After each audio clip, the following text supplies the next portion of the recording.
Γεια σας φίλες και φίλοι, με λένε Cemal Atila. Θέλω να σας μιλήσω για έναν λαό και μια γλώσσα που είναι άγνωστη στον κόσμο.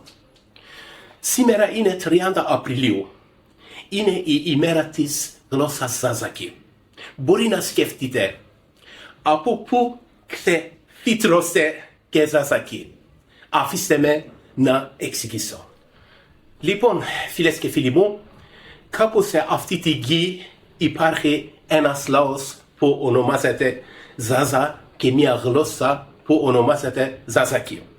Είμαστε ένας αρχαίος ιρανικός λαός. Σήμερα ζούμε κυρίως στην Ανατολική Τουρκία. Λόγω διαφορών ιστορικών λόγων παραμείναμε στην σκιά για πάρα πολύ καιρό. Για πολύ μεγάλο χρονικό διάστημα μας παρουσιάσαν λάθος. Μας αποκάλεσαν είτε Τούρκους είτε Κούρδους. Αλλά δεν είμαστε τίποτα από τα δύο. Είμαστε η Ζάζα. Έχουμε τη δική μας ιστορία, τον δικό μας πολιτισμό και δικές μας παραδόσεις. Και έχουμε μια πανέμορφη γλώσσα που ονομάζεται Ζαζακί. Δυστυχώς η γλώσσα μας βρίσκεται στα πρωτήρα της εξαφάνισης.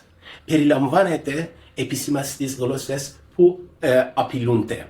Γι' αυτό σήμερα σας απευθύνομαι. Αδέλφια μου στην Ελλάδα, βοηθήστε μας να σώσουμε τη γλώσσα Ζαζακί. Βοηθήστε μας να διαδώσουμε το μήνυμα. Κάντε μας να ακουστούμε. Κάντε μας να ορατούς. Όπως κάθε γλώσσα της ανθρωπινής οικογένειας μας, έτσι και η Ζαζαϊκή ομορφαίνει τον κόσμο με τον δικό της τρόπο. Ας μην αφήσουμε αυτό το λουλουδί να μαραθεί.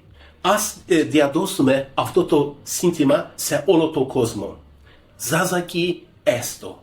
Σημαίνει Ζαζακί υπάρχει. Σας ευχαριστώ πάρα πολύ. Να είστε καλά. Γεια σας.